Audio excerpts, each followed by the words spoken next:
el exec, el exec. El Vélez, el Vélez.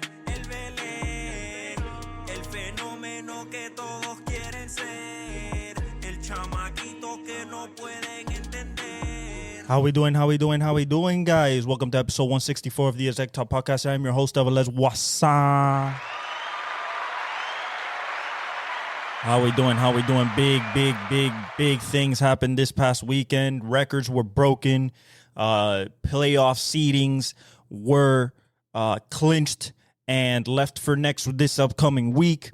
We have the CFP starting today with Penn State versus Boise State. So we got a jam-packed show. We went 13-3 on our picks this weekend. So really excited about that. Still going strong with the positives. All right. So the first thing we got to talk about: like, subscribe, hit the comment, hit the like button, hit the notification bell so you never miss a update for when episodes drop. And I love you guys. Happy New Year! You'll get this tomorrow, which will be the 1st of January. Today's the 31st. So Happy New Year, Merry Christmas. I hope you guys all spent it all with family and you enjoying yourselves and really understanding what this time of the year is about.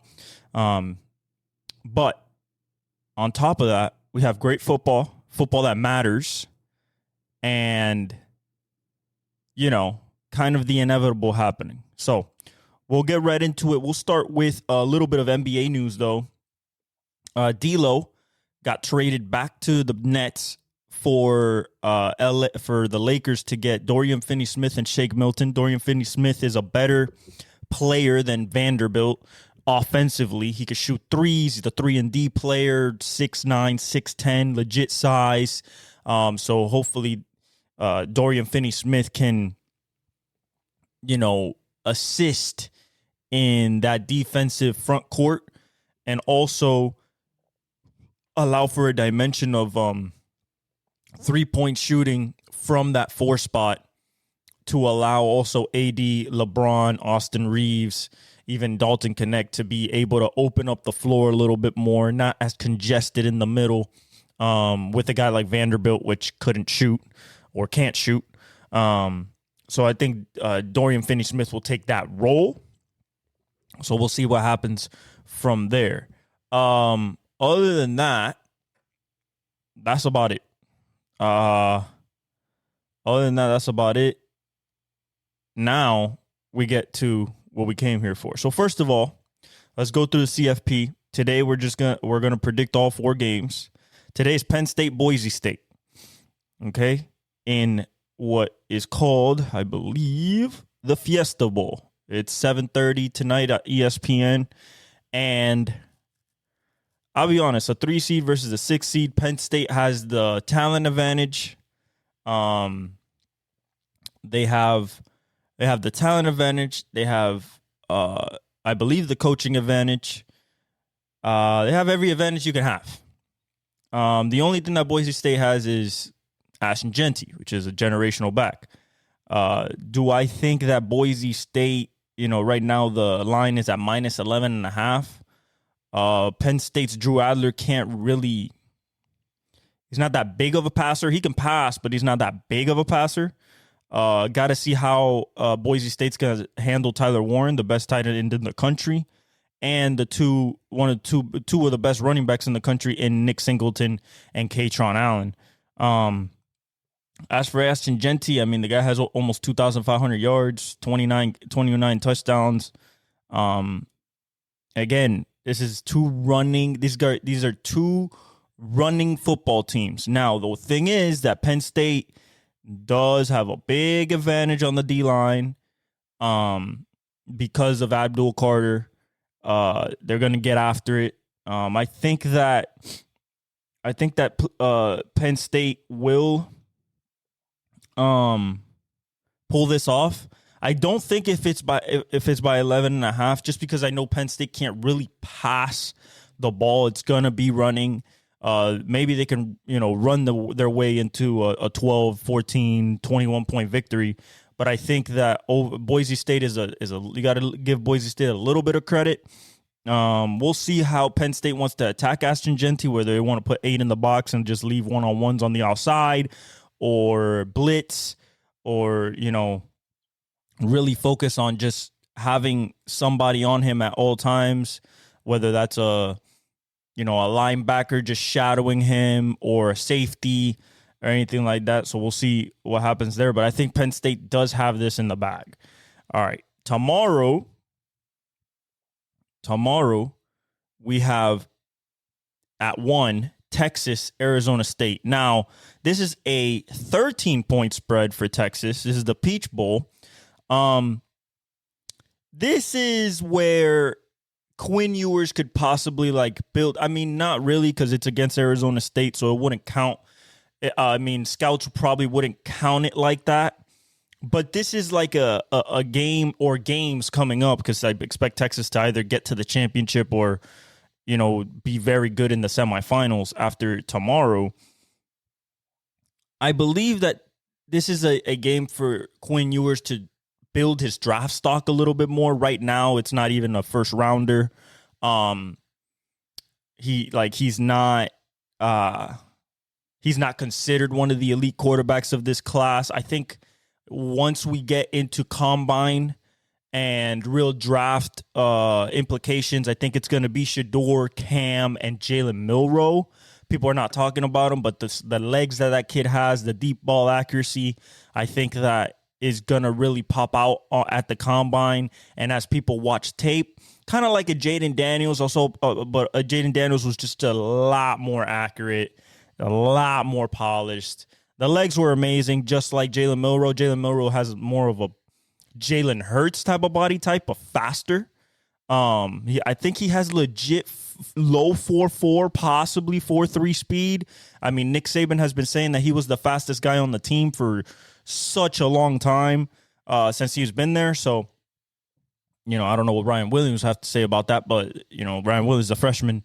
Jalen's already a junior, senior. So, but yeah, I think Texas and Quinn Ewers can possibly blow out this team, show that they're one of the best teams left in this tournament.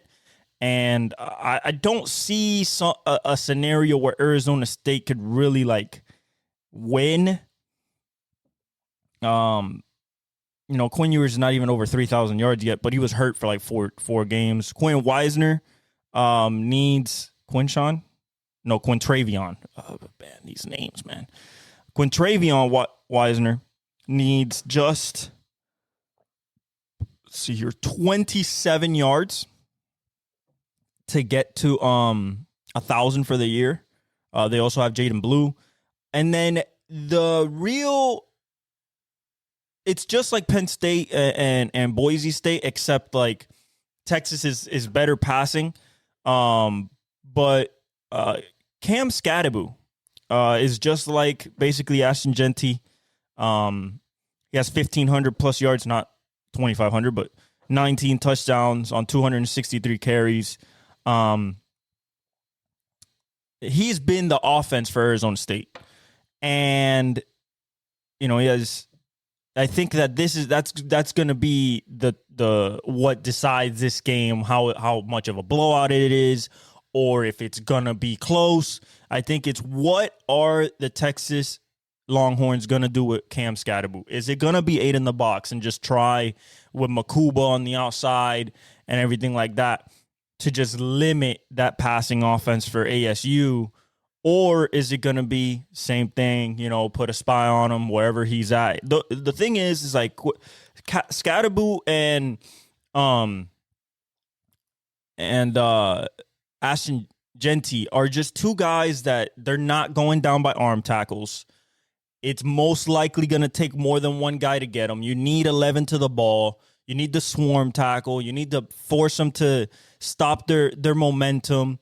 It's not a guy or guys that okay, he's going to get out the gate. Although Ashton Jeanty could get out the gate, break a tackle, but this is about breaking tackles and then getting out the gate. Scatterbu's more about breaking tackles and just making more punishment, going for long runs, but delivering punishment as he goes. Ashton is break tackle, shake you, and I'm out. with like, I think legit 4.3 speed. So we'll see what happens there. The receiving core for Texas, I mean, we know it. You got Matthew Golden, you got DeAndre Moore, the amazing freshman. You have Mingo or Wingo. Wingo, I believe, or is it Mingo? I'll tell you guys right now. Hold up. Another great receiver that they have. Here we go. Weisner. Boatwright, DuBose, Matthew Golden. You have DeAndre Moore and Ryan Wingo. So those three guys, and then Gunnar Helm, which is probably the second best tight end in the country behind Tyler Warren. So, yeah, I think Texas is going to take care of business. I could see the blowout. I could see the 12.5. I like this Texas defense. But I think Texas got this and moves on to the semifinal. As for probably the biggest game of tomorrow and of the quarterfinals, Ohio State, number 8 Ohio State, number 8 Ohio State versus 8th seed Ohio State. We're not going by rankings no more, sorry. 8th seed Ohio State versus number 1 Oregon, the rematch of the midseason showdown in Autzen. At the Rose Bowl, classic Big Ten versus Pac-12 matchup back in the day. Now it's Big Ten versus Big Ten. This is because of how Ohio State took care of Tennessee, people might be like skewing like, oh my God, this Ohio State team is crazy. And yes, it has probably the best roster in the country. When you look at Quinshawn Judkins, Travion Henderson, Jeremiah Smith, Emeka Egbuka, Cardinal Tate, and on the defensive side, you have guys like, what's this guy's name? I always forget his name. He's so good.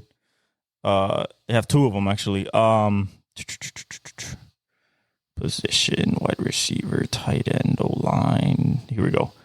They have this man right here. Besides, of course, besides Caleb Downs on the back end, you got Jack Sawyer, you got JT Tuimoloau. So 2 guys that are going to play definitely at the next level. They're both seniors. They're both going to get drafted for sure. And then in the back end, you got Denzel Burke. He's pretty good. Igby Nosen. He's a junior. And then, of course, you got the man, the myth, the legend, Caleb Downs himself. Probably going to be a high draft. Not this year, next year. Going to be a high draft pick. So, Ohio State has the better team on paper. But you got Dylan Gabriel, accurate as can be. I mean, the guy is, his completion percentage this year is at 73.2, so super accurate. He does have like legit receivers on the outside. Like these guys are no picnic on the outside. He has Jordan James as a running back who's pretty good. He has 1,200 yards, 15 touchdowns. But the big thing about this game is going to come down to the big boys up front. Who's going to move who? Okay, these are 2 great recruiters in Ryan Day and Dan Lanning. You got to, I imagine Burke or Boganusum is going to go on Tez Johnson. Got to deal with that speed. But not just Tez Johnson, because they have another guy thinking, what's his name? No, it's not Sanders. Let me see. Right here, I'll tell you guys right now. He's legit, too. Here we go. Trayshawn Holden, he's good. Tez is good. And then you got, what is this man's name? Evan Stewart's pretty good, number 7. Is it Casper? No. Is it Casper? Bidwell, Darian Anderson. Yeah. They got some legit receivers. This is not, you're not gonna pull up and be like, oh, we're gonna cover every receiver. No. And Oregon has beat them. Now, the matchup predictors for 53.7% for Ohio State. So the ESPN and the talking heads out there, this is a 2.5 point spread to Ohio State. This is in the Rose Bowl. And I'm going to be personally intrigued by what happens up front. If the D-line for Ohio State can get push on this Oregon O-line, then it's going to be a long day for Oregon. But vice versa, if the D-line for Oregon gets after this Ohio State O-line who's a little hurt, they got some mixed matched pieces. It's not the original O-line that they want to start. It's gonna come down to, can you run the ball? And then on third down, can you pass to convert? Okay? This is probably going to come down to a field goal. It's probably going to come down to a late-minute drive by either team. I'm going to go with Oregon. I think Oregon's just the best team in the country. I think they've been the best team in the country all year. They're my favorites to win it all. I just believe Dan Lanning has, because they've come into the Big Ten and he came from Bama, he's a Nick Saban disciple. I think that he's focused all his efforts in recruiting. They know that in Oregon, regardless, you're going to get speed. You don't have to recruit speed. It's going to come to you. But the big boys up front on both sides of the ball, especially this year for Oregon, has shown that they can play with the big boys. So, and more than excel and succeed. So I'm going to go with Oregon. I just think that Dan Lanning has done a great job recruiting this offensive line and D-line to create push against these big offensive linemen of the Big Ten, has shown and proven that they have a formidable O-line and D-line, and I'm going to go with Oregon in a close game. But I think it's going to be high scoring because these two offenses are pretty hard to stop.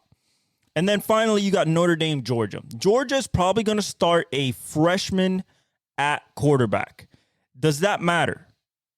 Absolutely not. Why does it not matter? Because this is Georgia. This is Kirby Smart. This is one of the best defenses in the country. You still have, legit people on the O-line.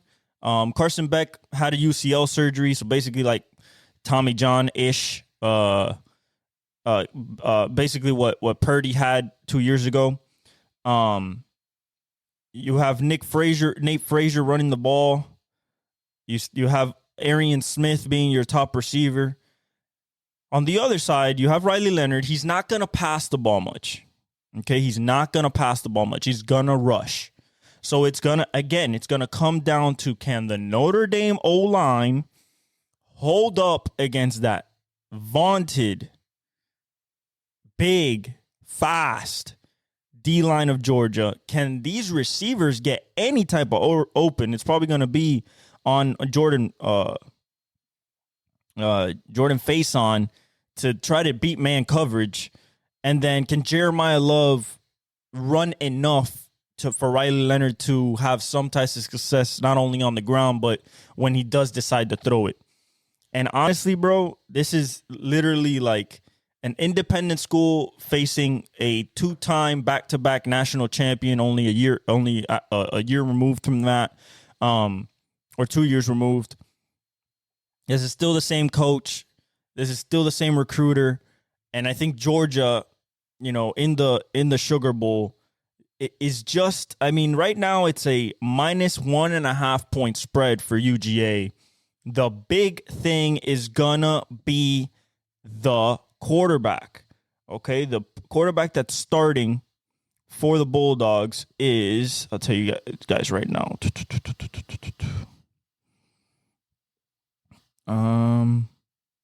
Let's see here. Georgia, Trevor Etienne, he feels healthy. Jeremiah Love. Where is the quarterback? Where is the quarterback? We need to know. They're not saying nothing about him, so we don't know.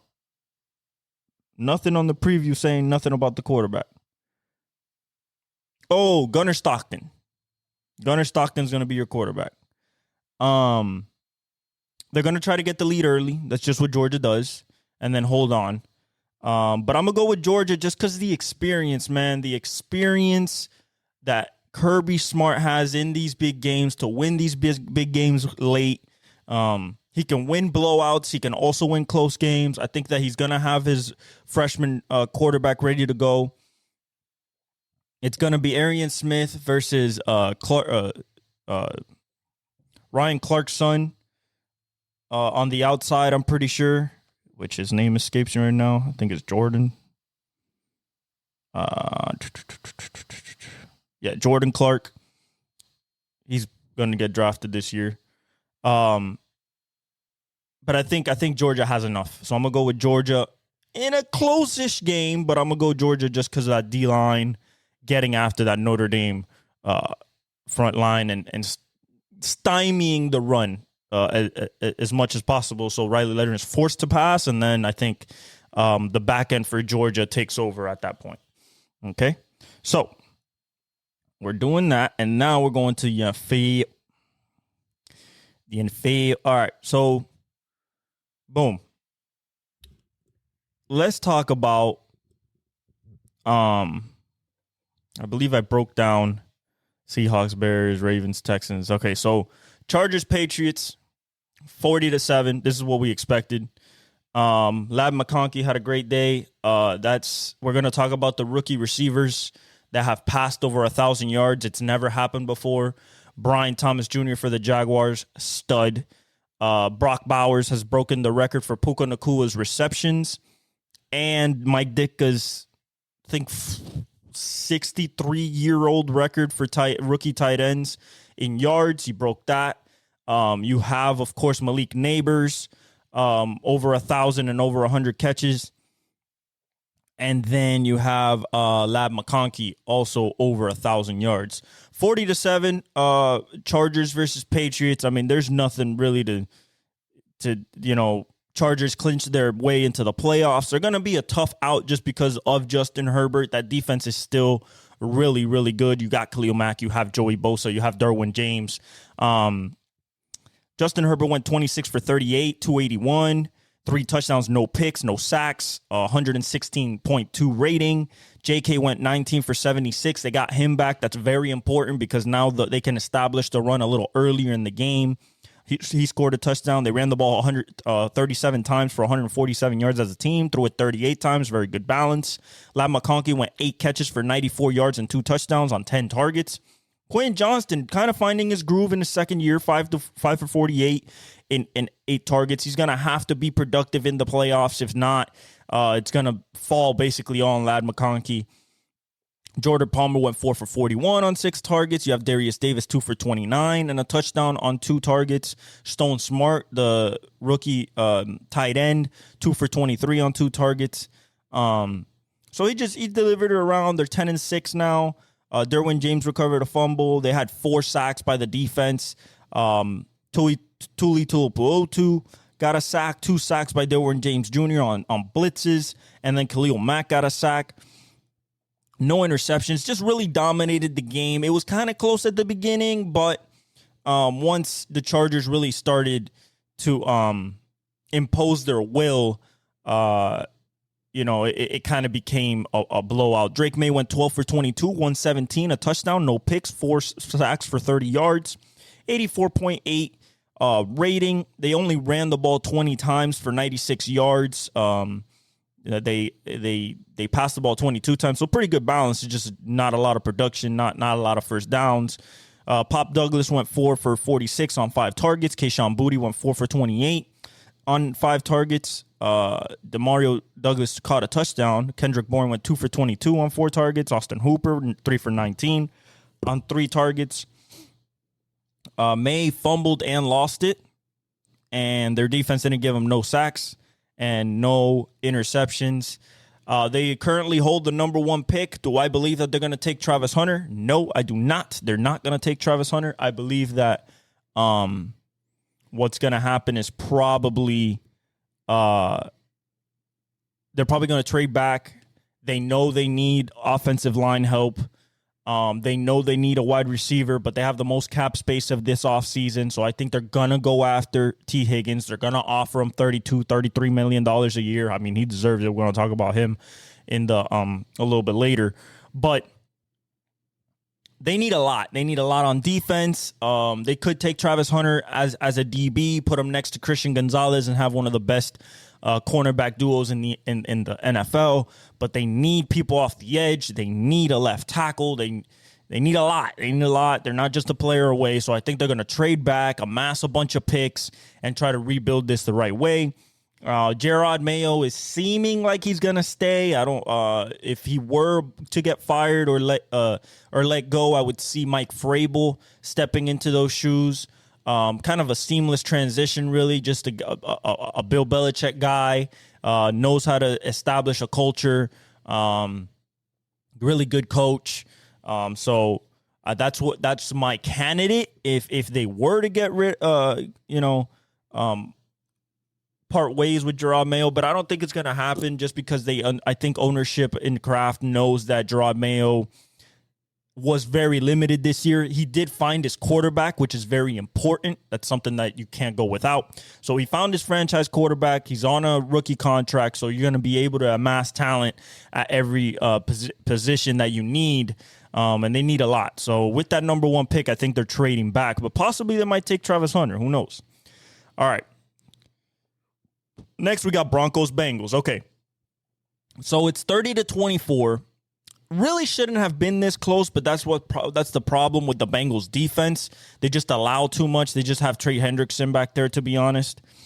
But this is the Joe Burrow to T. Higgins game. This is the T. Higgins that everybody knew coming out of Clemson, the number one receiver for Trevor Lawrence back at Clemson. This is the T. Higgins that people are going to pay a premium price to get him away from the Bengals. And if I'm the Bengals, I know I don't have the money. I have to pay probably $40 million a year to Jamar. And I cannot give T $34 million, which is what he deserves. He's a true number one. If he's on any other team, if he's on his own team, let's say he was on, just for the sake of argument, somebody like the Broncos, the Chargers. If he's on anybody like that, this guy's a legit number one receiver, possibly top 5 in the league. That is his type of talent. He's one of the best contested catch guys, one of the strongest hands in the league, right up there with D-Hop and Jamar. Also JJ. Just really, really, really productive, superstar type of talent at every single, category that you want as a receiver. He has the long speed. He hit the 4.4, but he's so big. He's 6'5", jumps out the gym. His catch radius is insane. Body control. I mean, you name it, he has it. The game went 24-31 was Bo Nix, so not bad. 219, 3 touchdowns, 1 pick. 114.9 passer rating. So he played really well, but he was playing against a guy who, if they had a winning record, would possibly be in the top 2 MVP conversation, along with Lamar Jackson and Josh Allen right now. And even then, he's still in it. You got Jaleel McLaughlin. He went 10 for 69. They couldn't run the ball. They ran the ball 27 times for 123 yards. They threw the ball 31 times. A guy that really showed up the last 2 games for the Broncos and probably will be a big part of their playoff push is going to be Marvin Mims Jr. Now, they're not in the playoffs per se right now because they lost to the Bengals. They kept the Bengals, Dolphins, and Colts. The Colts are out. We're going to talk about that. But now they have to beat the Chiefs to get into the playoffs, or have the Bengals lose or Miami lose, and then they back the way into the playoffs. But Week 18 against the Chiefs, not knowing if they're going to play Mahomes for the first half, and even if they play Carson Wentz, they're going to try to go for the jugular and get that 16-1 record and not give the Broncos any chance. Going to be very interesting. But back to the guy who has shown up finally after getting drafted high and really touted out of Baylor, Marvin Mims Jr., 8 catches, 103 yards, including an incredible catch to tie it to send it to overtime, because this was an overtime game won by Joe Burrow and T. Higgins on a little out route, little comeback route on the outside. He threw it at the pylon, and then T with his strong hands, 2 feet down, and they win. But Bo Nix took him down the field, and I believe it was on a 4th down. I wrote it down here. I believe it was on a 4th down. Let me see.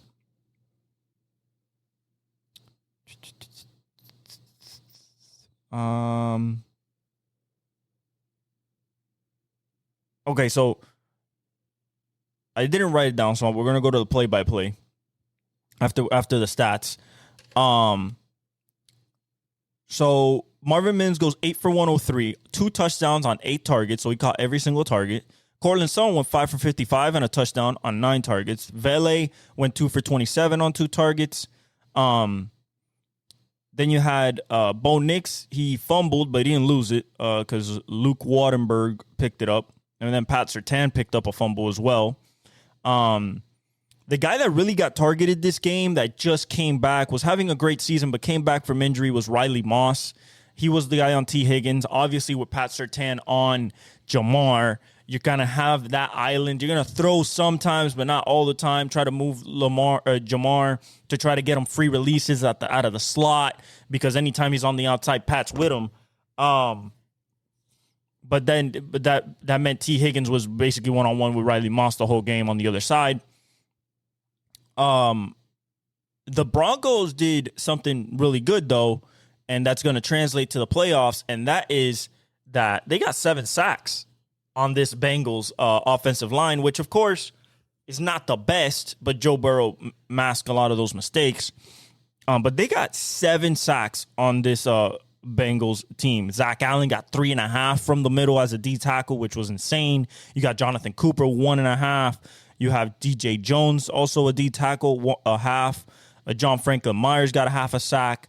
There's just a really dominant and showing from that D line that, you know, is gonna definitely be a part of that playoff push if they make it in. No interceptions, but they played relatively well against a team who was really desperate. I mean, they were desperate too, because if they would have won, they would have been already in. Bengals would have been out, Dolphins would have been out, and Colts would have been out. So that would have already set set in stone the AFC playoffs and seeding. But you know, Burrow wasn't having it like that. He was in his house. He went 39 for 49, 412, 3 touchdowns, no picks, 7 sacks for 28 yards. So, you know, you divide the yardage by those sacks that were really close to the line of scrimmage. 122.1 rating. Chase Brown went 20 carries for 67 yards.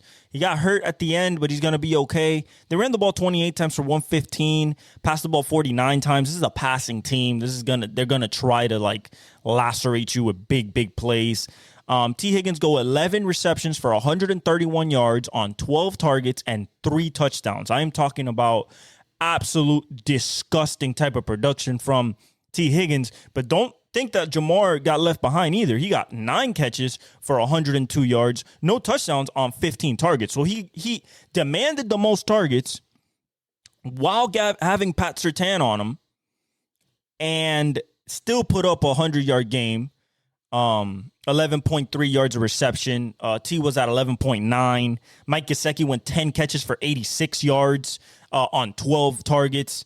8.6 yards of reception. Really nice distribution of the top 3 targets for Joe Burrow. You have 12 targets for T. Higgins, 15 targets for Jamar, 12 targets for Mike Gesicki. Really tough to cover that if you're a defense, because, yes, you have Jamar and Pat Surtain kind of settled in, but then, you know, T. Higgins, Riley Moss, that was a question mark. Riley Moss coming off an injury after missing 3 weeks. And then you also have Gesicki, kind of a mismatch nightmare with his size, speed, and catch radius against your linebackers and safeties there. So really good job by Joe Burrow of dissecting this vaunted Denver defense and secondary. Josivas went 3 for 59 on 4 targets. He was the other beneficiary, and Chase Brown caught 4 for 24. But T. Higgins also lost a fumble. Their defense gave him 2 sacks, half by Joseph Asai. You got half by Trey Hendrickson, and then Cedric Johnson got 1. Jermaine Pratt caught a pick. But since he just wanted it more, if we go to the play-by-play in the fourth quarter, let's see here, the touchdown by Denver here to Marvin Mims. Looking for that. Where is that? Here? Let's see. Deep. Yeah. So 4th and 1, 8 seconds left in the game. The game was 17-24. Okay. And Bo Nix goes basically rolls to his right a little bit. And then throws Marvin Mims had to use every single ounce of athletic ability he had to get this ball, and then the strength in the hands to just keep it while going on the ground while the cornerback's trying to break it up. I think it was Cam Taylor-Britt was trying to break it up, and he gets down and it looks like it moves, but they rule it a touchdown on 4th and 1 with 8 seconds left, game tied. We go to overtime.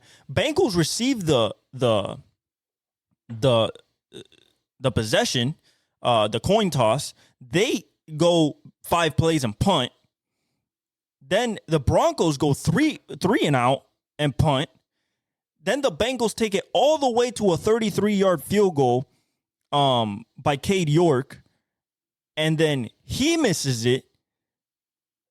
And then Broncos go 3 and out again. So this Bengals much maligned defense holds up in overtime twice. And then you have the Joe Burrow. He hits Yossi Vash for 16 yards down the middle on first down. 2-minute warning. So they got the ball with 2:20 left. Did the Bengals in overtime. 2-minute warning. First down at the Denver 47. So they're already right there in close to field goal range. But I knew that they weren't going to try to risk it because of what just happened from a 33-yarder, not having Money Mac. So you get Khalil Herbert for 13 yards, a run. And then you get Joe Burrow incomplete to Jamar Chase. Then you got 2nd and 10. Joe Burrow passed deep. I'm talking about a beautiful inside fade route, inside go route, but it's a fade because he caught it on the sideline. For T. Higgins, 2 feet, barely 2 feet. I mean, the ball hits his hands while I believe it was his left foot is coming off the ground, but it's still on the ground when he has it. Then he taps the other thing. It was a little bit of a question mark, but he got it. And then that took him down to the 3. And then Joe Burrow on 1st and goal just dials up T. Higgins on a little out hitch route. So instead of coming inside on the hitch, he broke outside, kind of like a comeback, but he didn't do like the loop to come back around. Just a simple, attack the inside leg of the corner and then break out, use that quick breakout move and use his body to like kind of body out the block out or out rebound essentially the corner, and Joe Burrow put it right on the pylon, 2 feet, game over. And Joe Burrow is right in the thick of the MVP conversation, keeps the Bengals alive, keeps the Dolphins alive for a playoff spot. Basically makes Denver have to win against the Chiefs this upcoming week. And I think it's going to be tough to beat, even if they sit, Chris Jones and Pat, and you still have a potent end, that defense still coached by Spags, and you have that offense still getting called by Andy Reid. They're not taking a break. So it's going to be tough for Denver, but shout out to the Bengals, shout out to Joe Burrow and T. Higgins for basically just, if he hadn't earned it already over the last 4 years, he definitely earned that big payday this upcoming offseason, whether it's from the Bengals or it's a Patriots. I would think that somebody like a Carolina would be in that type of sweepstakes. I wouldn't be surprised if maybe a Giants is in that type of sweepstakes if they're able to get a quarterback, possibly, since the Giants, we're going to talk about them winning and getting out of the first pick momentarily. Well, not momentarily. They're down to 1% chance of getting the first pick. They have to be within the top 3 to guarantee themselves a quarterback. But we're going to talk about that because they beat the Colts. And,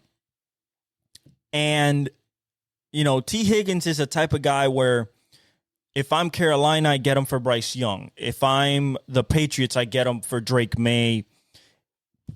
If I'm a team like the Jags, I get him to pair him up with Brian Thomas Jr. Texans have their 3.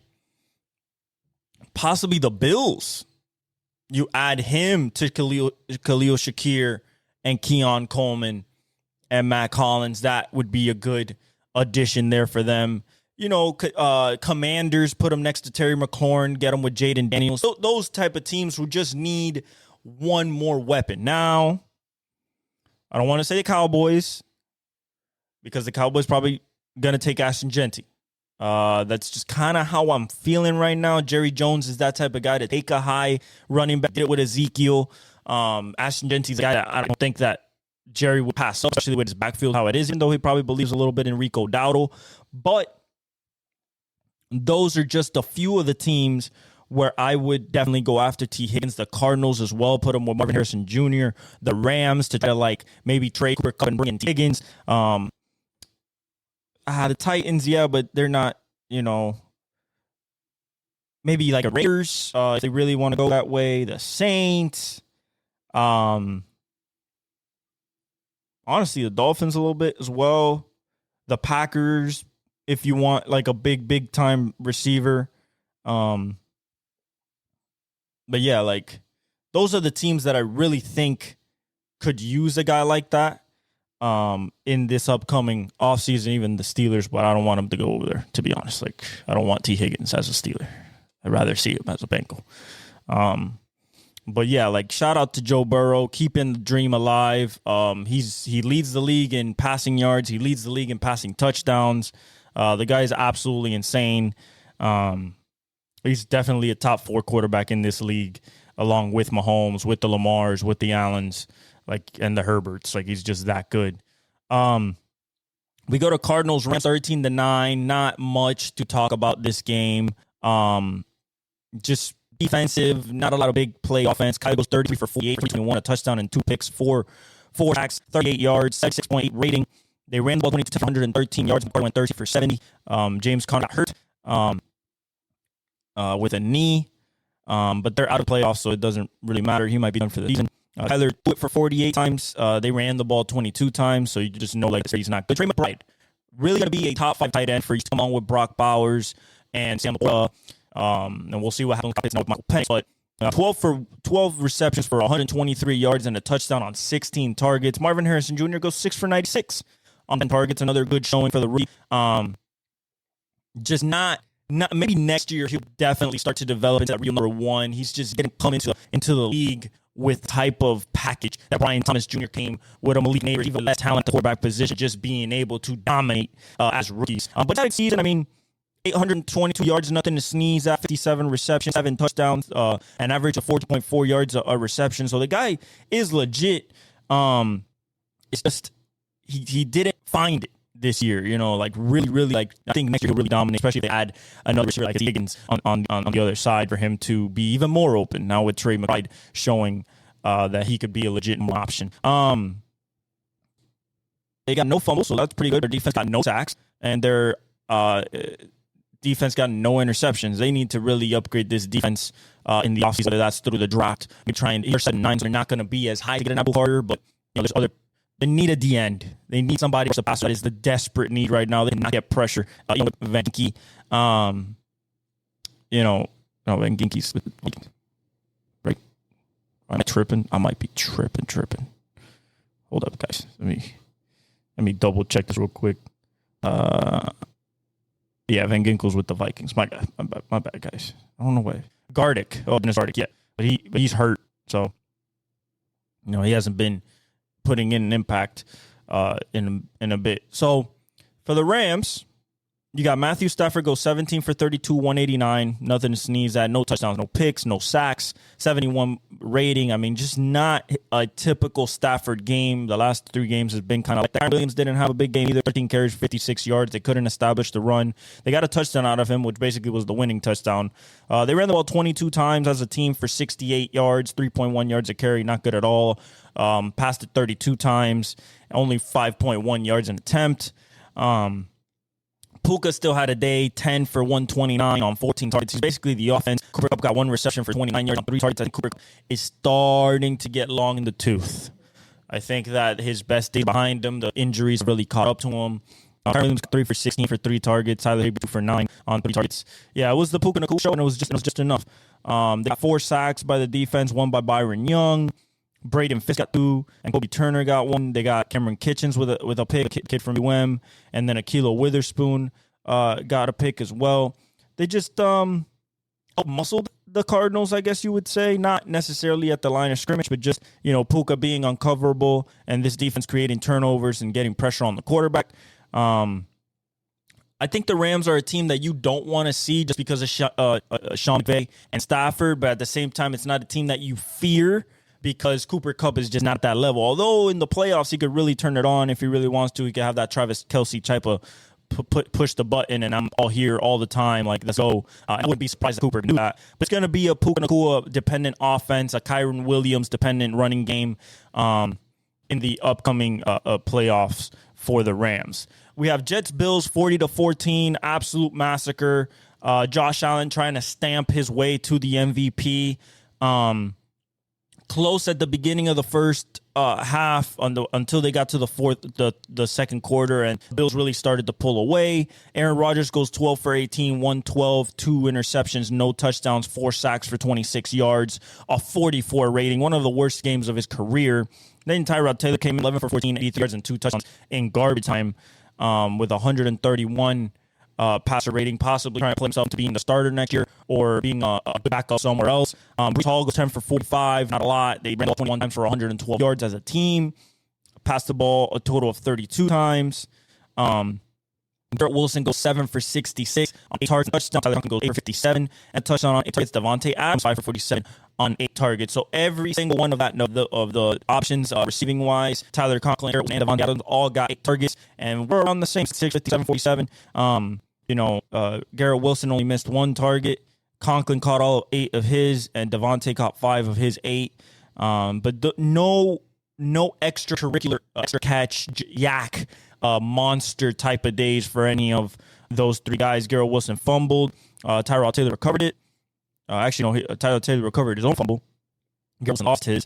Their defense gave him 0 sacks. So a defense that was vaunted once, it's just maligned this year, just really kind of giving up. No picks. And then you go to the Bills, and the Bills go Josh Allen, 16 for 27, 182. So nothing crazy, but 2 touchdowns, no picks, no sacks, 104.2 rating. They ran the ball 34 times for 97 yards for 2.9 yards a carry. So not their best running game day. James Cook goes 15 for 53 and a touchdown. Josh Allen goes 5 for 17 and a touchdown, that being a tush push essentially.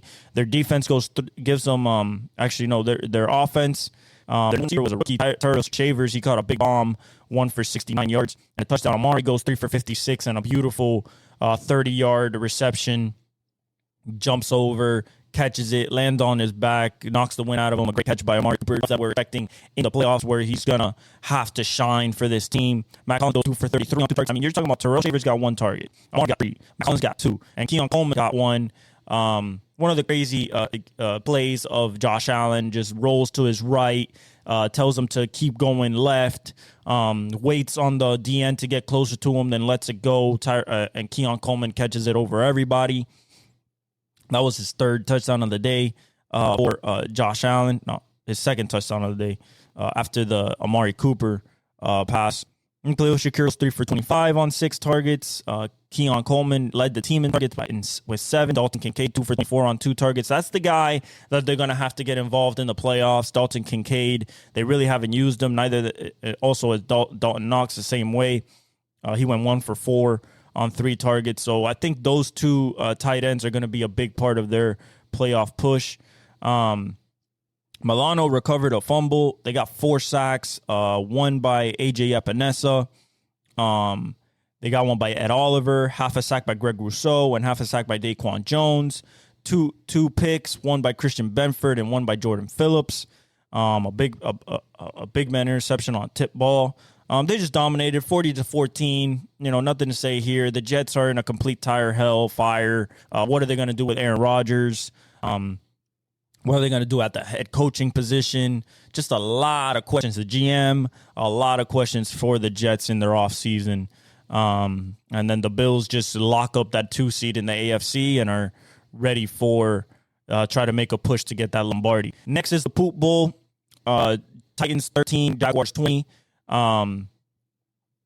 This game was literally about Brian Thomas Jr. Nobody else. This was a Brian Thomas Jr. game. This is him cementing himself as one of the best young receivers in the league. If the league wasn't already put on notice. Mason Rudolph goes 19 for 31, a touchdown and a pick, 3 sacks for 15 yards, 76.4 rating. Tajay Spears was the lead bell cow today with no Tony Pollard. Goes 20 carries for 95 yards. They ran the ball 30 yards for 159 yards. Passed the ball 31 times, so a pretty good balance there. Their leading receiver was Calvin Ridley, 5 for 84. We'll see what happens in the offseason with him, even though they paid him. Are they going to bring somebody else in to help him? Because he had a pretty good season. I mean, he's a 941 right now. He's going to get to 1,000 probably in this next week. But, just not that big pop that you expect from a Calvin Ridley type of player. It really hasn't been the same since that gambling scandal after his all-pro season at Atlanta. Chicago goes 5 for 42 on 7 targets. Nick Westbrook-Akine goes 3 for 37 on 6 targets. That boy goes 2 for 14 on 4 targets. Mason Rudolph fumbled.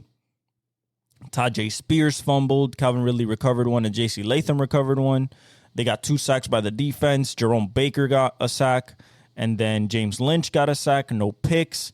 And then we go to the Jaguars. They only scored 20 points, but Mac Jones goes 15 for 22, so pretty efficient. 174, 2 touchdowns, no picks, 2 sacks for 1 yard, 122.2 rating, so pretty good. Travis Etienne ran the ball 15 for 49. Tank Bigsby goes 11 for 33. They ran the ball 33 times for 122 yards, passed the ball 22 times, so much more running heavy. Brian Thomas Jr., 7 catches, 91 yards, a touchdown on 10 targets. Nobody else got more than 3 targets. Parker Washington got 3 for 31, and he caught a touchdown. But Brian Thomas Jr., guys, I mean, what can you say? 80 catches, 1,079 yards, 10 touchdowns as a rookie, really with nobody around him to help. No quarterback for most of the year after Trevor Lawrence got hurt. And even when Trevor Lawrence was in, didn't really target him as much as he should have. But absolutely incredible from the rookie out of LSU.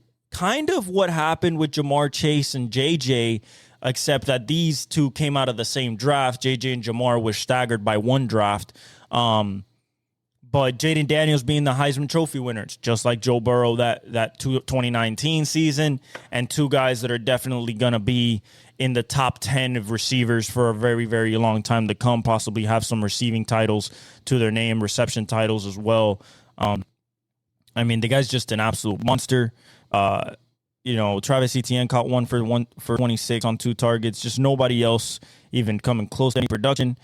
Their defense gave them 3 sacks, 1 by Josh Hines Allen, 1 by Travion Walker, and 1 by Mason Smith. Devin Lloyd caught a pick.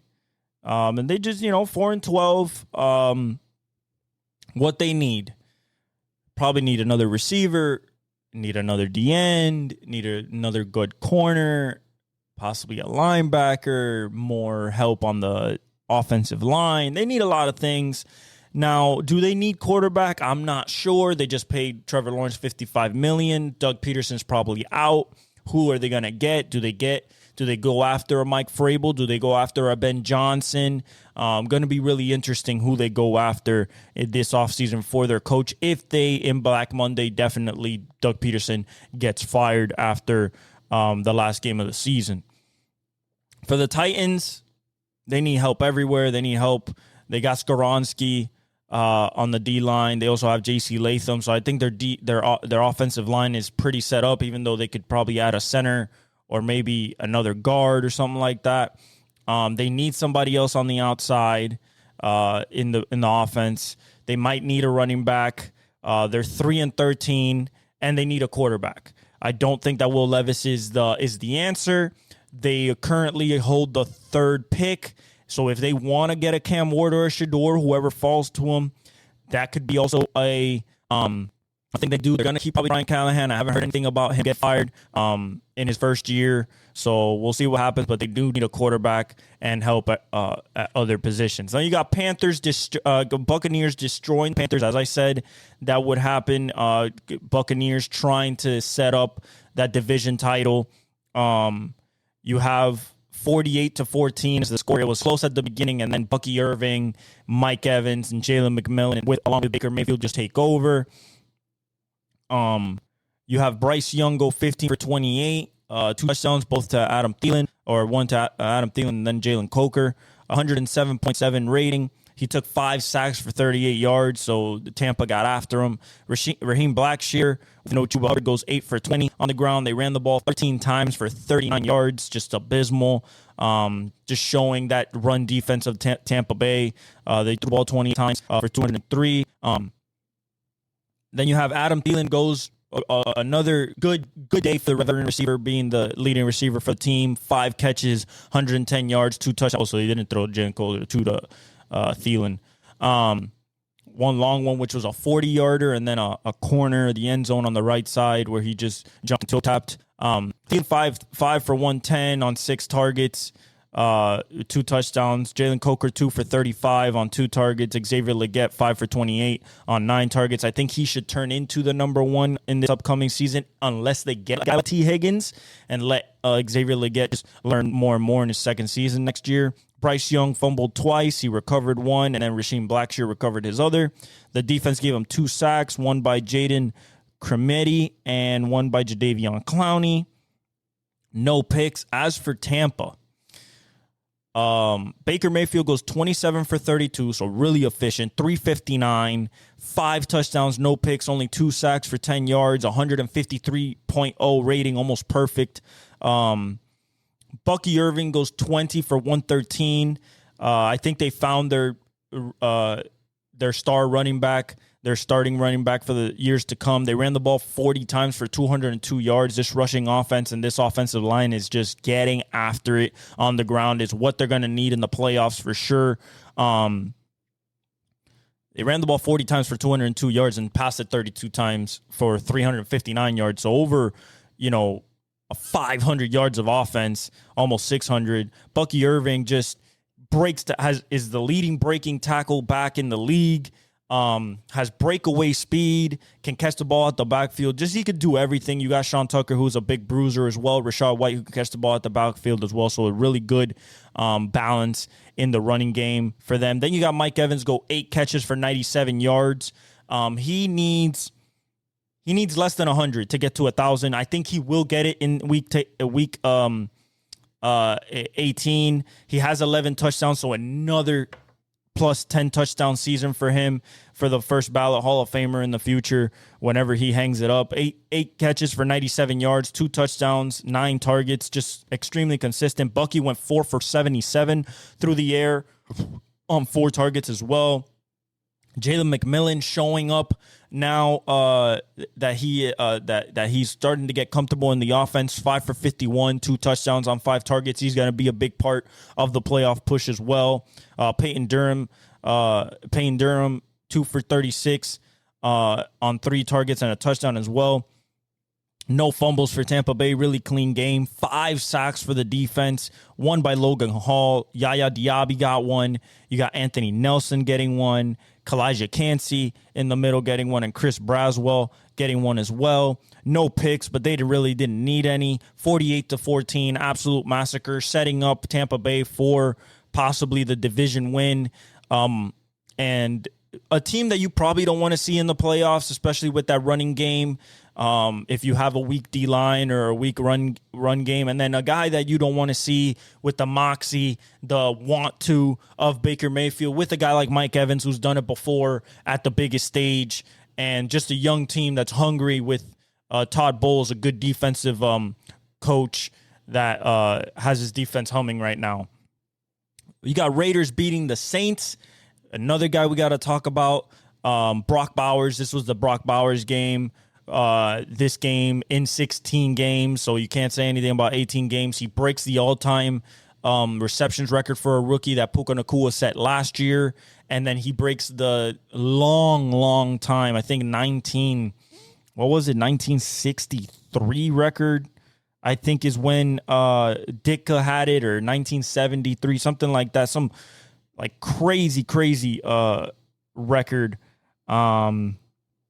Let's see, broke two. Let's see here. 1961, Mike Ditka. So think about, of course, the legendary tight end and coach. Mike Ditka went for 1,067 yards in 1961. That record stood till today, until Brock Bowers got 7 catches for 77 yards. He broke the receptions record at 108. And then he got 1,144 for the season, breaking Ditka's record. Just absolutely incredible from a guy that I told you was going to be the steal in the draft when they picked him. Did it with Aiden O'Connell, did it with Gardner Minshew, did it with Desmond Ridder. Did not matter who was under center, just completely quarterback proof. The guy gets open, gets yards, gets touchdowns. Just a real superstar. Next, Travis Kelce, as they've been touting him since he was at Georgia, winning 2 national championships with Ladd Maconkey, who we're going to talk about a little bit later. Aiden O'Connell goes 20 for 35, 242, 2 touchdowns, really playing himself into a backup role in the NFL. 97.6 passer rating, 1 sack for 10 yards. Amir Abdullah goes 20 carries for 115, the former Nebraska product, in his 8th year. They ran the ball 38 times for 156. Threw the ball 35 times, so pretty good balance. Brock Bowers goes 7 for 77 on 7 targets. Jacoby Myers go 5 for 61 and a touchdown on 9 targets. Amir Abdullah catches 3 for 32 on 4 targets. Their defense gave him 4 sacks. Robert Spillane gave him 1 on a blitz. Adam Butler gave half a sack. Kayvon Chason gave him a sack. Tyree Wilson gave him half a sack. And Thomas Harper gave him half a sack. Thomas Harper got a pick. So did Jack Jones. And then, as for the Saints go Spencer Rattler, 26 for 36, 218, 1 touchdown, 2 picks, 3 sacks for 27 yards, 59.7 rating. Spencer Rattler was also the leading rusher, 3 for 46. They ran the ball 13 times for 81 yards. They passed the ball 36 times, so not a lot of balance there. No Alvin Kamara, of course. It was mostly Clyde Edwards-Helaire, 5 for 20 on the ground. Jawan Johnson was the leading receiver, 6 for 66 on 10 targets. Foster Moreau, the other tight end, goes 3 for 47 and a touchdown. No production really from the receiving core as they're hurt. Dante Pettis goes 3 for 27 on 4 targets. Kevin Austin Jr., the rookie, goes 1 for 23 on 2 targets. Just not a lot for anybody. Jawan Johnson fumbled, but he recovered it. Spencer Rattler fumbled, and Fuaga recovered it, the rookie. Their defense gave him 1 sack from Cameron Jordan, the future Hall of Famer. No picks. 5-11 for the Saints. They need if you want to keep Derek Carr, they don't need a quarterback. They need another receiver to pair with Chris Olave. I know that Rashid Shaheed has been showing his ass off, but I think they need another legit guy. They need a guy to go behind. I like Kendre Miller, but a guy to complement AK. They need another pass rusher to go with Cameron Jordan along with Chase Young. Now that they lost Marshawn Lattimore, they need a legit number 1 corner. This will be a Will Johnson type of team out of Michigan if they want that number 1 corner to put there for the years to come. I think Will Johnson will be a good pickup for them. Maybe somebody on the offensive line. Brian Bresee had a pretty good year. And then as for the Raiders, they need a quarterback. It's going to be either Shador or Cam. They're not number 1 right now, but they're close to number. I think to the 2nd pick. If not, let me see. I'll tell you guys right now. Projected draft order. The projected draft order as of right now is New England, Cleveland Titans. New York is 4th. Jacksonville, Carolina, Jets, Raiders are 8. So they're not getting quarterback, unfortunately, unless they want to trade up into the top 3, because Cleveland Browns probably going to take a quarterback and do the Titans as well. So you're looking at New England probably trading down to maybe a Giants trying to come up, or somebody like the Jets trying to come up, or even the Raiders, or maybe the Browns or Titans trying to come up for that number 1 pick, even though they're going to land the quarterback anyway, so I don't think they'll move. So I think New England trades down unless they take Travis Hunter. Then you have Cleveland Browns probably taking Shador or Cam, and then Tennessee Titans either taking Cam or Shador, depending who's there. And then the Giants being stuck. You're talking about the Raiders and Jets being stuck. So we'll see what happens there. But the Raiders do need a quarterback. They have Brock Bowers. They need another outside receiver. So we'll see if they stay at where they're at number 8, take the kid from Arizona, probably the number 1 receiver prospect besides Travis Hunter. So we'll see what happens there. Then we have the Cowboys getting annihilated by the Eagles. Saquon Barkley becomes the 9th player all time to get over the 2,000-yard mark.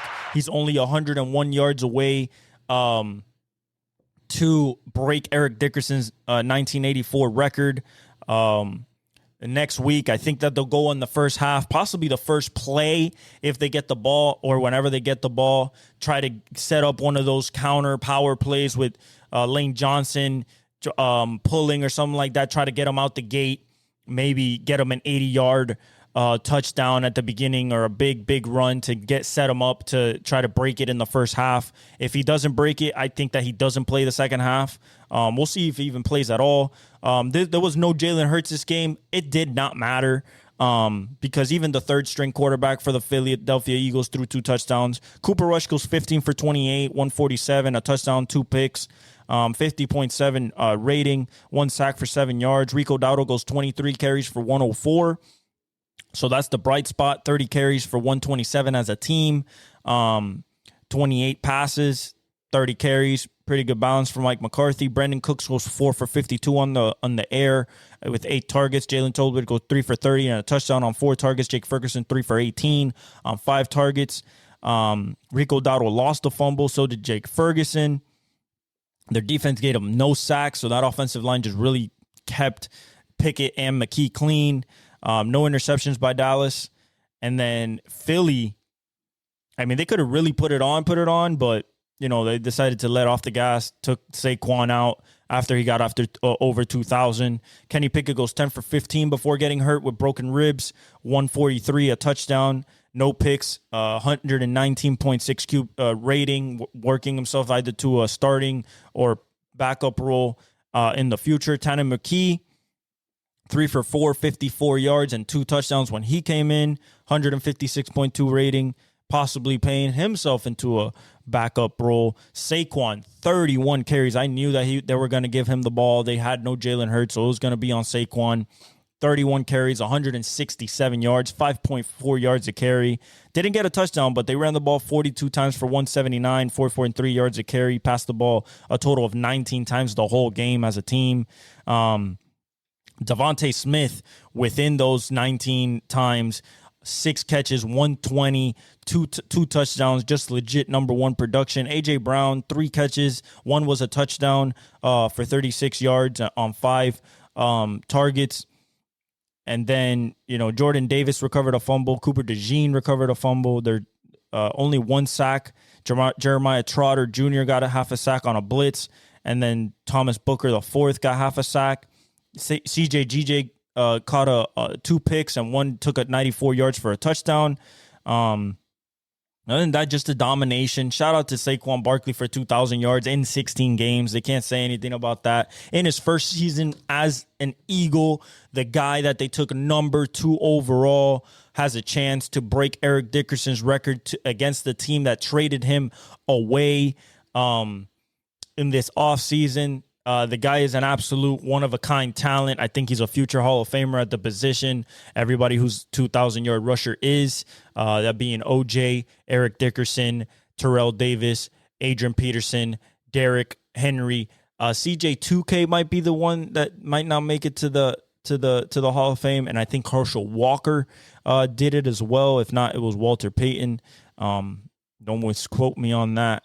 But 2,000 yards is one thing, but going after that Eric Dickerson record and then trying to go for a Super Bowl, it will be incredible. He's going to be a big part of this playoff push. They're going to lean on him, especially with Jalen Hurts.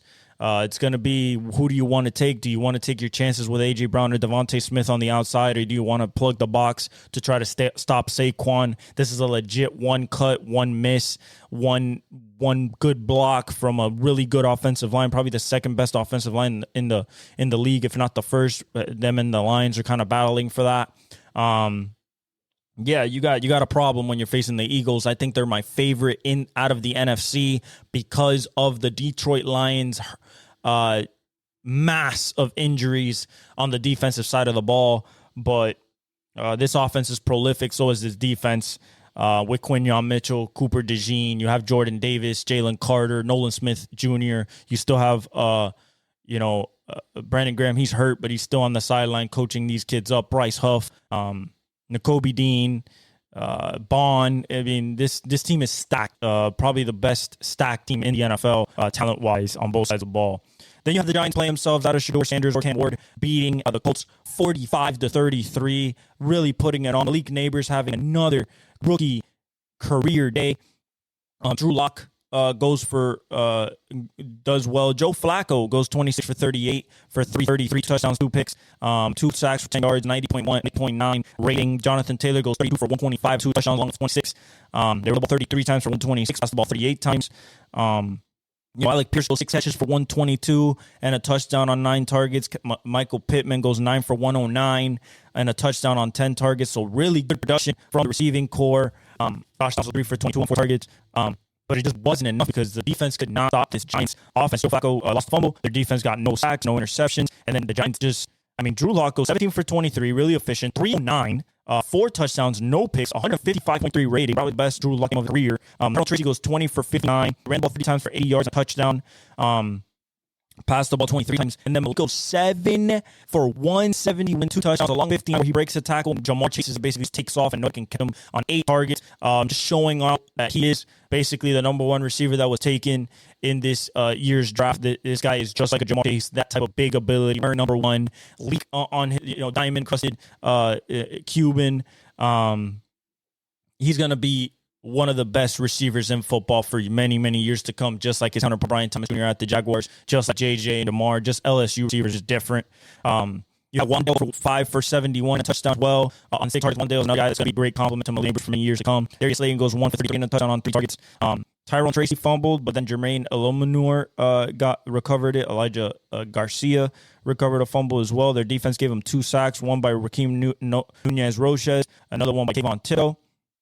Drew Phillips got a pick, and Dane Belton got a pick. Just really played their ass off, first home win. But what they did, they played themselves out of that number 1 pick. Of course, Brian Daboll doesn't know if he's going to get fired, so he was going to go for the win anyway. They got the Colts from playoff contention. The Colts have a lot of questions coming into this offseason. Having JT, having DeForest Buckner, having Kenny Moore, and you cannot make the playoffs because you have a guy at quarterback, unfortunately, that is who can't ask for 20 completions a game. What are you going to do at quarterback position? I think Shane Steichen keeps his job. I think Ballard keeps his job because Irsay likes continuity, although he likes big moves. We'll see what happens. They have everything you need. I just don't know if they have the quarterback. And then after New York, you need a quarterback. Are they going to go after Sam Darnold, pay him $50 million a year, put him with Brian Daboll, and see what happens there with Malik Neighbors and Wan'Dale Robinson next year and run it back?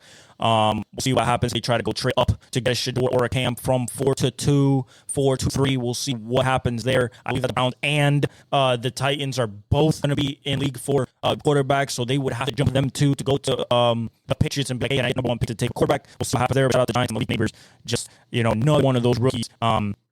Just really showing their future superstars in this league. His body control, catch radius, jump ability, and the yak is insane. I mean, you got his season is just right there with Brock Bowers. He has 104 catches, tied for 4th in the league, 1,104 yards, tied for 8th, 6 touchdowns, average of 11 yards reception. The guy's he's that good. 104 yards with Drew Lock, Daniel Jones, Danny DeVito. I mean, He's just like Brock Bowers, bro. He's just a QB proof. Only 21 years old, so he's only going to get better. Wandale this season, he got 656. Of course, one more game left, but 80 pitches for him. He's going to do good next year as well. Just need a quarterback. We'll see what they do. With that, offensive playoff hopes alive, being the Browns 20-3 with Tyler Huntley scoring 2 rushing touchdowns. 22 for 26, 225 touchdown, no picks, 4 sacks for 9 yards, 115.5 rating. Ran the ball for 27 times for 74 yards for 2.7 yards a carry, and a touchdown that being by Hunt. Devontae 10 for 25. Couldn't get anything going on the run against that on line. Tyreek Hill goes 9 for 105. Is he close to 1,000? 939. I believe he gets it. 79 receptions, 6 touchdowns. He needs just 61 yards to get to 1,000, which, will keep him in line for that, Hall of Fame trajectory. I hope that he keeps going. He has 11,000. No, wait. His career is... He has 11,078 yards right now. 796 receptions, so he's only 4 receptions from 800. I think he has 82 touchdowns, so he has a Hall of Fame resume. Just got to get him to 1,000 again to keep his it would be his 6th. No, yeah, he would be his 6th 1,000 yard season in a row. His 8th of his career.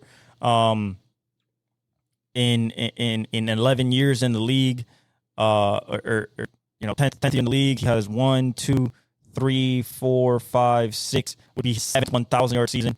He has 5 first team All Pros. He's a Hall of Famer, first ballot Super Bowl champion. But it would be nice to get him to 1,000 again this year to set him up for next year. Then Dylan Waddle, so that's why they focus on Tyreek. Tyreek did his thing on 9 targets, question 4 for 41. He's going to be a nice piece as a third receiving option for the years to come. Tyler recovered a fumble, don't fumble. Deshaun Hand recovered a fumble. Our defense gave us 1 sack, one by Emmanuel Ogbah. Tyrell Dodson got a pick. And as for Cleveland, another team that they're probably going to take Cam Ward. I think Shador is going first. Actually, no, they have the second pick right now, so they will take Shador probably most likely. We'll see what Dion thinks of that. Kevin Stefanski is a good coach. They need another receiver along with Jerry Jeudy and Elijah Moore. I think that they take a receiver in the second round, maybe trade up into the first round to try to take another receiver. Maybe a guy like Ted Johnson, or I'm looking. There's different guys around the country that they could take. Maybe get Tyler Warren, but probably he's going to be gone in the top first round. So we'll see. But DTR goes 27-47. 170, no touchdowns, a pick, a sack for 8 yards, 50.8 rating. He ran the ball for 28 times for 114 yards. Dante Foreman being the leading rusher for 13 for 49. Jerry Jeudy goes 12 for 94 on 18 targets. Holy, that is Brandon Marshall type of target. That's Devontae Adams in his prime type of targets.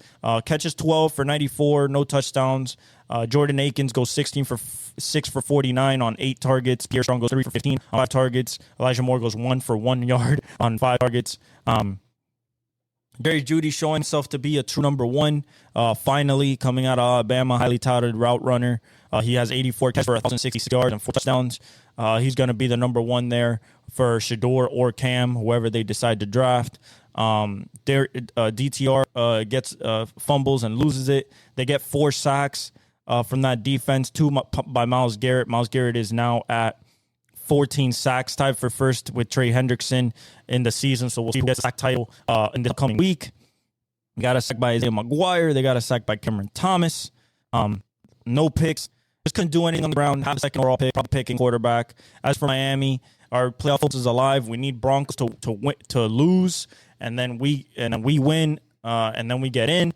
And then the Bengals need us to lose and the Broncos to lose, and then they win against Pittsburgh to then get into playoffs. We would be the weakest team in the playoffs.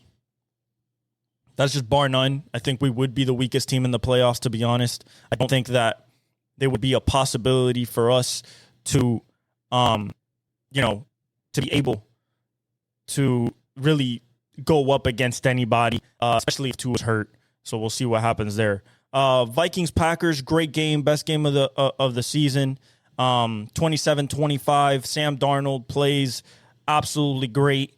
The Packers start off slow once again and just can't, come back. They try to come back at the end, but Sam Darnold converts a third down to Cam Akers, and they win.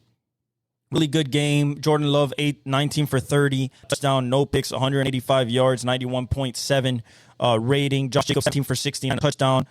They ran the ball 24 times for 104 yards and 2 touchdowns, threw it 30 times, so pretty good balance. Romeo Dobbs had 7 for 58 on 11 targets. Tucker Kraft, 2 for 53, on 3 targets. Dontavian Wicks, 4 for 43 on 5 targets. Really haven't used Jaden Reed. We'll see what he is in the playoffs. Josh Jacobs lost a fumble. Their defense gave him 1 sack, that by being Carl Brooks. They got Carrington Valentine with a pick. But this was all Minnesota, especially in the first half. Sam Darnold, 33 for 43, 377, 3 touchdowns, 1 pick, a sack for 5 yards, 116.1 rating. You have Aaron Jones, 12 for 47 on the ground, 26 for 69 on the ground as a team. Passed the ball 43 times to a running 26 times, so they want to pass the ball. Obviously, when you have Jordan Jefferson, he goes 8 for 92 on 11 targets. And Jalen Naylor, their third receiver, 5 for 81 and a touchdown on 5 targets. Jordan Addison, 6 for 69 and a touchdown on 8 targets. TJ Hawkinson, 5 for 68 on 6 targets. Really, really good receiving core that is going to really put stress this upcoming week on the Lions and in the playoffs, whether they're the 1 seed or the 5 seed, depending on what happens versus the Lions in Detroit this upcoming week, which is the Sunday night season finale of the year. Brandon Powell fumbled and recovered it. Cameron Bynum recovered a fumble. They got 3 sacks from the defense, 1.5 by Blake Cashman on blitzes. Andrew Van Ginkel got half a sack. And then they got Dallas Turner, the rookie out of Alabama, with a sack. No picks. Just really dominated in the first half. Green Bay tried to come back. Sam Darnold said no way. Threw a screen pass to Cam Akers. Threw a beautiful, nice left side seam. Fade ball to Jordan Addison, where he dove and caught a touchdown. Just really, really, and then Jalen Naylor on the other side to the left. Just really, really, productive and efficient from Sam Darnold. His teammates mobbed him in the locker room, spraying water and really celebrating him. They're going to keep him. I think they're going to keep JJ on. He's young, coming off an ACL. They're going to keep him on the bench, kind of like a Jordan Love. And then I think that they would be stupid to let a 27-year-old former third pick walk out the door with the amount of chemistry that he has with the team. JJ, Jordan Addison, Jalen Naylor. Probably need a running back upcoming in this draft. There's pretty good ones coming out of the draft. So maybe in the second round they get like a Cam Scatterbo or somebody like Saunders out of South Carolina. You're looking at a guy like the kid from Tennessee, Dylan Sampson. So there's a lot of things. Jaden Blue. So there's a lot of guys you can pick at the running back position. They really need one. I think Aaron Jones is good, but they need somebody on the offensive line as well for Christian Darrisaw when he comes back. But Minnesota sets it up this upcoming week, Sunday night, last game of the season, biggest stage. Winner gets the 1 seed. Loser is the 5th seed. Have to go on the road. Winner gets the bye. Wins the division. All the marbles on the line. And then you got Commanders, Falcons, another Jaden Daniels OT winner. Absolutely incredible game. Michael Penix ties it on a 4th and goal to Kyle Pitts on an inside post seam route. Just beautiful after converting a 4th and 11 to Drake London. This game was exciting throughout. It was really dominated by Washington at the beginning, but Bijan scores 2 touchdowns, and then Michael Penix starts really getting comfortable. Penix goes 19 for 35, 223, a pick and a touchdown, 2 sacks for 12 yards, 71.5 rating. But I didn't look at that. The kid has everything that you saw at Washington. Poise, cannon, will fit it into tight windows, has that it gene. So I'm really excited for Atlanta. They should have gone to him a little sooner after the bye week. Bijan goes 17 for 90 and 2 touchdowns. Bijan is currently the 3rd leading runner in the league. Actually, the 4th, 1,286 yards, 12 touchdowns. exactly what you expected him when they picked him last year. They ran the ball 23 times for 126 and 2 touchdowns, threw the ball 35 times. Drake London goes 7 for 106. That's their number one, 13 targets. Kyle Pitts goes 4 for 44 and the touchdown that ties it with 5 targets. Darnell Mooney goes 2 for 37 on 5 targets. Penix fumbles twice. He recovers one. Bijan recovers another and also fumbles one. Drew Dahlman recovers one. Their defense gave them 5 sacks, so they got after it. Jesse Bates, the third on a blitz. JD Bertrand, Matthew Judon. Matthew also got a pick 6. I believe it was this game. No, it was last game. Let me see. Yeah, it was last game. My bad. Arnold Ebiketie got a sack, and then David Nyamata got a sack. So they really got after it. You got Caden Ellis with a pick, but it was all Jaden Daniels. He breaks the rookie record of RG3 rushing. Goes over 1,000 yards for the season rushing as a rookie. Just cinches up the rookie of the year and really gives momentum to Washington going into the playoffs. They clinched the playoff berth with this win, 24-36, 227, 3 touchdowns, 1 pick, 5 sacks for 31 yards, 100.1 rating. Jaden Daniels also runs 16 carries for 127 to basically seal the win on really big 3rd downs and 4th downs.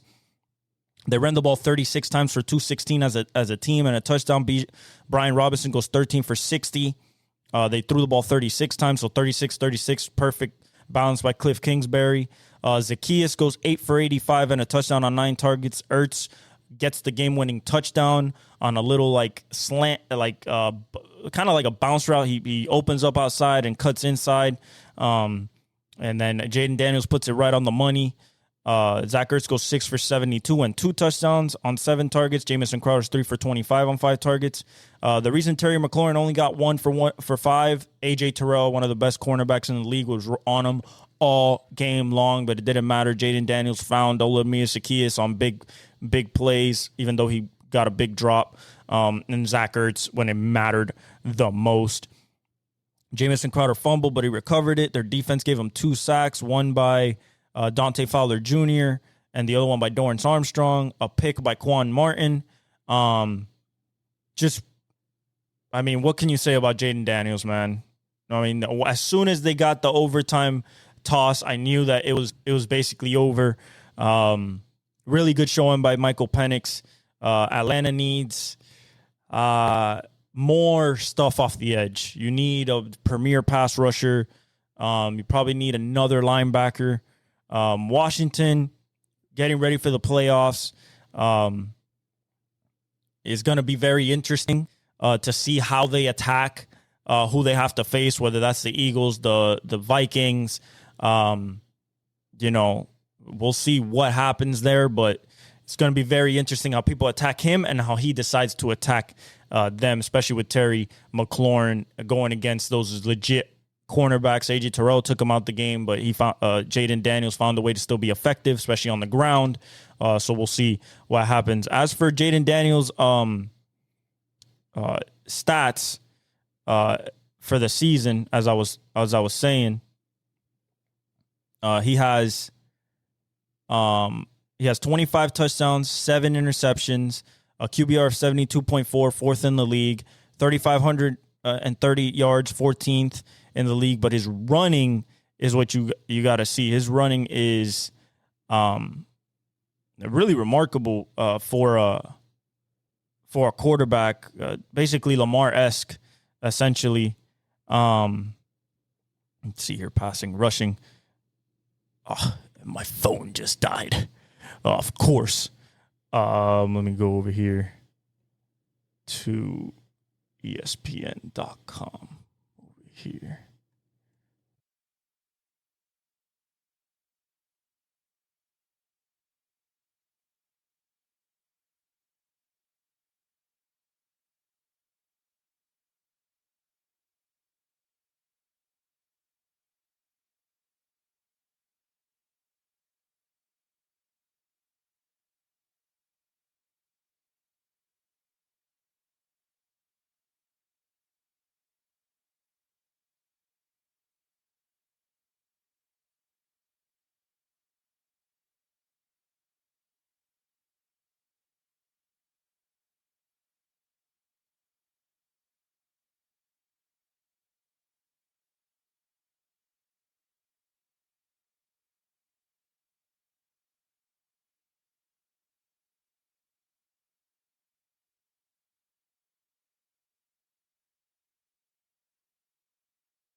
so I can search this up.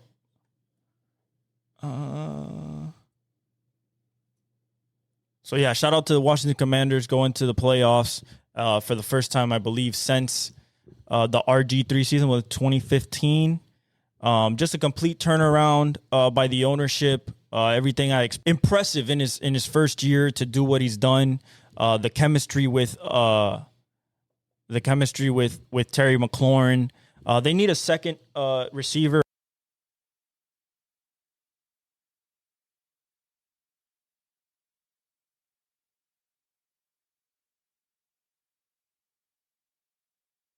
I don't think Olamide Zaccheaus is the best, or De'Ami Brown. I think they're going to go in the draft or maybe in free agency and try to go get another legit receiver on the outside.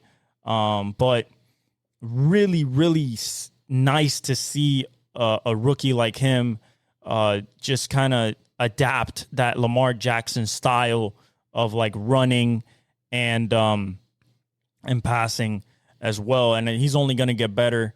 He's a better passer than Lamar in his rookie season. Lamar was way more rushing heavy. You have one more week left. Do you play him? You're already in the playoffs. We'll see. But, as for Jaden Daniels, the stats, I'm here opening ESPN right now for you guys. Let me see if I can put this in half screen. I guess not. Okay, so here we go. Commanders. Jaden Daniels. I think that the future is very bright for Michael Penix as well. I like what I have seen the last 2 weeks from him. Everything that I saw at Washington is there. The arm talent, the accuracy, the it factor. Absolutely love it. What he's doing. Let's see, rushing here. Where is that?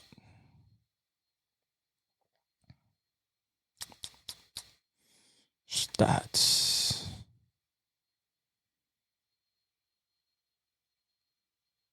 It's loading. Here we go.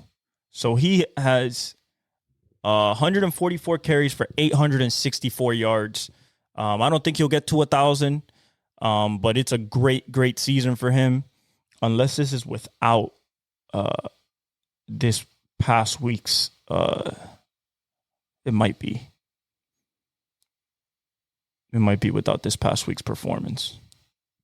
I don't know if ESPN has added it yet. They should have, but I'm not sure. It says 16 games played, so no, it has not added. So he's close to 1,000, if not over it. I believe he's over. I think I saw that he was over the 1,000-yard mark. And yeah, just incredible for that for him as a rookie to do that. In so many respects. So absolutely incredible. And then now the Lions versus the 49ers. It was a super competitive game until the 49ers just started shooting themselves in the foot, throwing 2 interceptions to Kirby Joseph. He's now the sole leader in interceptions in the league with 9 over Xavier McKinney, who still has I believe 7. They win 40.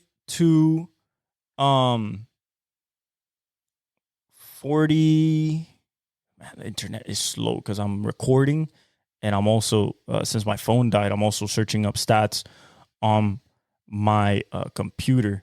40 to 34. Really exciting game through and through. A lot of scoring, especially at the beginning. There was no punts until a bit later in the game. Jared Goff goes 26 for 34, 303, 3 touchdowns, rating of 132.4. Really good for them. Jameer goes 18 for 117 and a touchdown. Really good day for Jameer. Not having David Montgomery, just showing that he got picked 11th out of Alabama. He's a number one legit running back. He's over 1,000 again.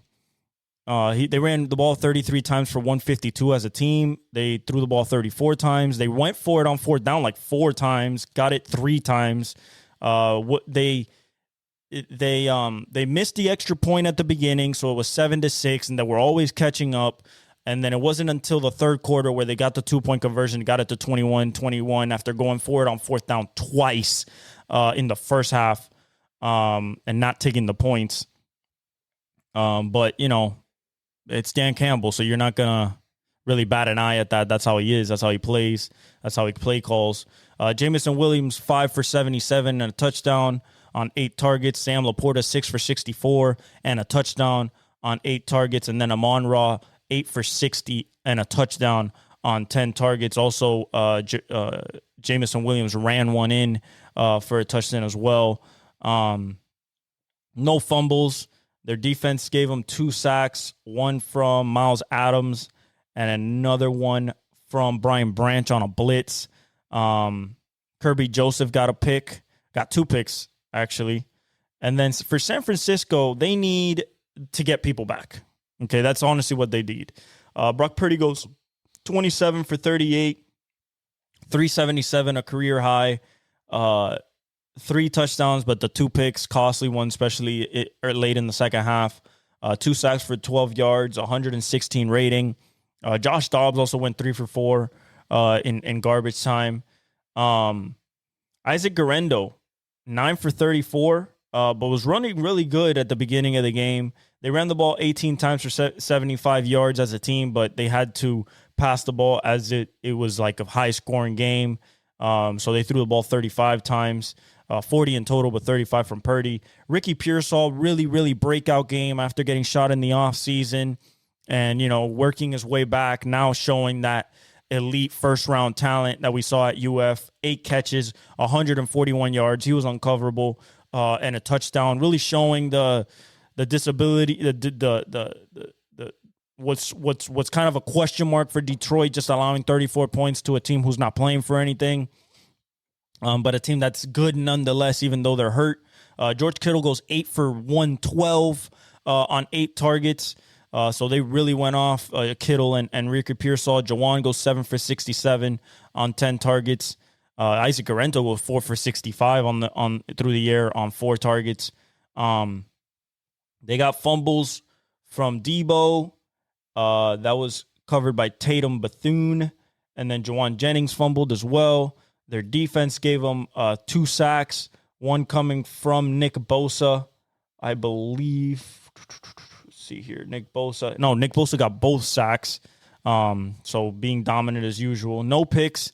Just a really good showing by Detroit, showing that they have limitations on that defensive side because of all those injuries, but nonetheless showing that that offense will always be clicking. You cannot stop Ben Johnson. The trick plays, they did a hook and ladder to Jameson to Amon-Ra, and then laddered it off to Jameson Williams, and he took the speed and took it down the sideline. The fourth down conversions were insane. To Laporta and Amon-Ra St. Brown on a 4th and goal as well, and a 2-point conversion. So just really, really good offense by Ben Johnson. Is he going to leave this offseason? Who knows? San Francisco needs help on the offensive line. Another edge rusher, I believe. Another corner. But, you know, once Brandon Ayuk comes back, we'll see what happens with Trent Williams. They probably need another left tackle.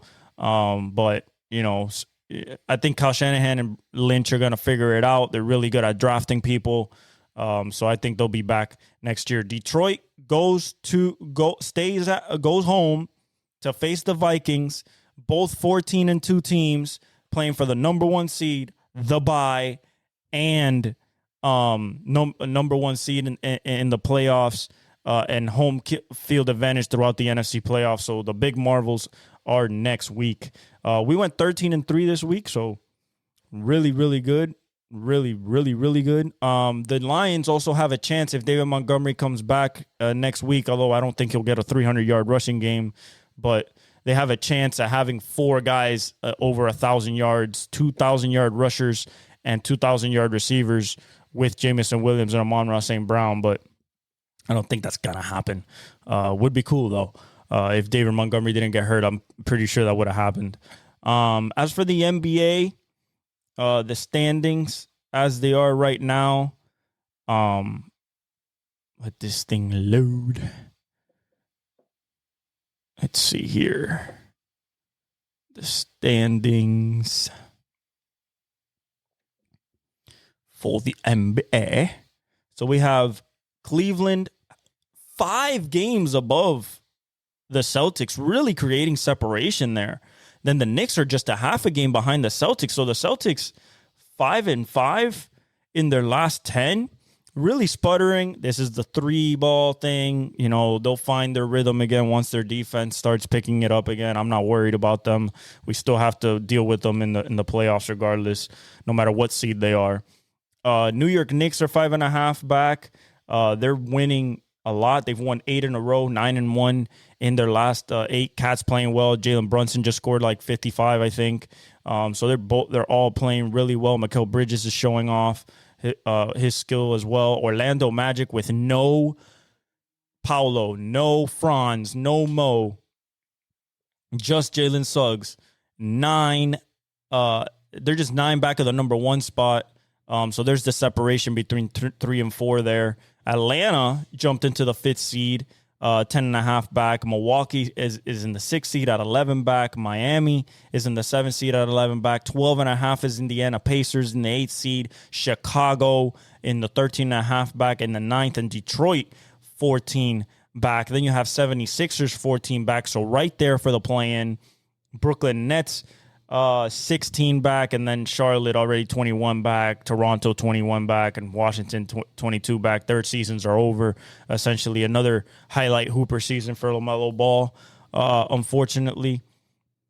As for the West, 5 game separation between number 1 and number 2, Memphis and Thunder. Thunder are number 1, 5 games above the Memphis Grizzlies. Then you have Houston Rockets half a game behind Memphis in the 3rd. And then Dallas Mavericks are 7 games back in the 4th seed. Clippers, surprisingly, 7.5 games back in the 5th seed. Denver, 8 games back in the 6th seed. Los Angeles Lakers, 8 games back. Minnesota Timberwolves, 9 games back in the 8th seed. San Antonio Spurs, 10.5 games back.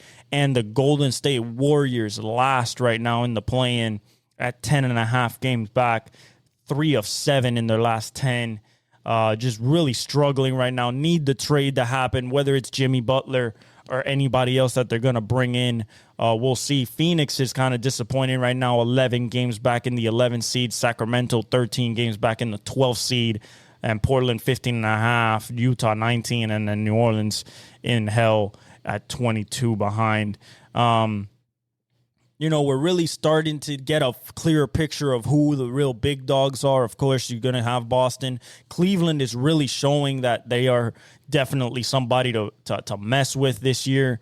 Orlando, if they were healthy, I think would be in that mix as well. The Knicks, as we expected with that roster, are going to be we're going to be really good. Bucks are 6th right now. They're showing that they are better than last year. And then, of course, OKC, who we expected, but Memphis with Ja back at it in the top 3. Houston is their surprise team this year with that defense, the Terra Twins of Tari Eason and Amen Thompson with Jalen Green and Alfred Sengun with Ime Udoka. Dallas, we expected to be good. The Clippers are surprising with no Paul George, just Norman Powell and James Harden. Denver, we expected to be good. They're 6th, maybe a little bit better. Los Angeles there with the trade. Now we'll see what happens. Minnesota has to pick it up. They don't want to be in the play-in. San Antonio showing that Wemby does make a difference with Chris Paul. And Golden State struggling because they have Curry and Buddy Hield, but Kuminga, and they can't figure out the fourth quarters. So that's what's happening there. And Phoenix just kind of sputtering right now, and so are the Kings. I don't understand, with the DeMar DeRozan pickup and, the Tyus Jones pickup for Phoenix Suns, just not clicking right now. But that is the standings for the NBA. That is episode 164 of the Exec Talk Podcast. Like I said in the beginning, Happy New Year. Merry Christmas to all you guys. 2025 is going to be bigger and better, not just for you guys, but for this podcast and this show. I love you guys. Many blessings. Like, subscribe, hit the notification bell, and I'll leave you all with the outro.